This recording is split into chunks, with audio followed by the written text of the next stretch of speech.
Bektash Shapaku është drejtuesi i Akademisë së Futbollit Titan që vjen nga Tirana me 2 ekipe dhe ishte akademia më e suksesshme e këtij turneu.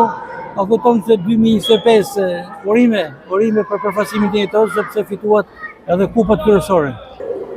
Shumë faleminderit për këtë intervistë. Ne është viti 7 që marrim pjesë në këtë aktivitet, edhe si çdo vit kemi kaluar një eksperiencë shumë të bukur.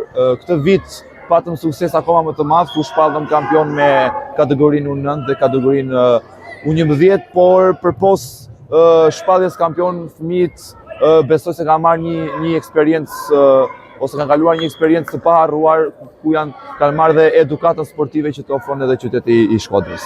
Dhe vetë ky turne, ashtu si edhe të tjerët e mëparshëm, ishte me të vërtetë mbështetëse, me një mirë organizim, ndeshje interesante, luftarake, por edhe një ceremoni, po themi festive ku morën pjesë edhe disa nga yjet e vllaznisë së sotme. Është shumë e vërtet. Ne kur kemi parë edhe lojtarët e vllaznisë, normalisht kemi ndjer një emocion shumë të madh, sepse kemi parë nga televizori dhe këtu i takuam realisht.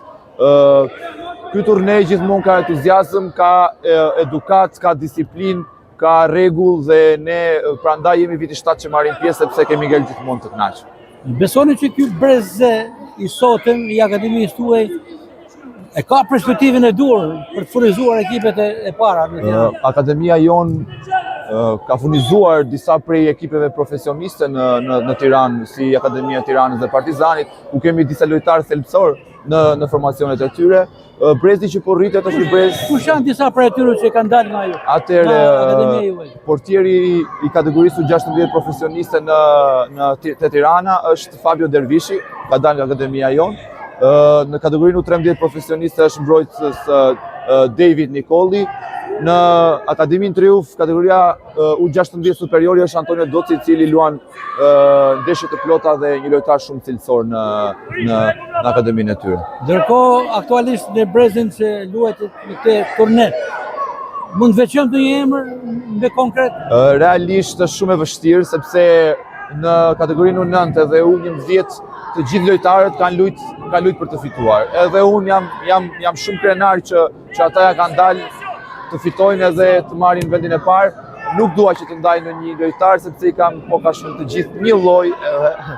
Siç e zhvilluam dhe u më kuptuam me kolegun tuaj të përparshëm tek Elita Shkodrane formacionin, sepse mani 9 dhe janë të gjithë brenda. Patjetër, në kategorinë U9 në finale kemi luajtur me Ren Nezha portier, mbrojtësi majt Roan Koleci, mbrojtësi djathtë Rejv Sina, mesfushtor qendre Elias Naska, sulmuesi djathtë Denis Jackson Veshi dhe sulmuesi i majt Bjorni Krasniqi.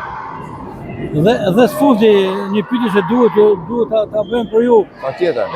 Kjo akademia juaj është shumë e suksesshme me gruposha 2 kupa të merituara, por skuadra e parë nuk po ka lënë momente të mira e Tiranës, Bardhëbut e Tiranës. E kuptoj. Ne faktikisht duam që ekipet në Tiranë, sidomos ekipet e para të ecin me ritme të mira. I ndjekim, i shikojmë, shpresojmë që të ndryshojnë dhe të kenë sukses. Faleminderit për intervistën, suksese akademisë tuaj me këtë brez me të vërtetë të talentuar. Urime edhe për kupat e fituara. Shumë faleminderit për ju.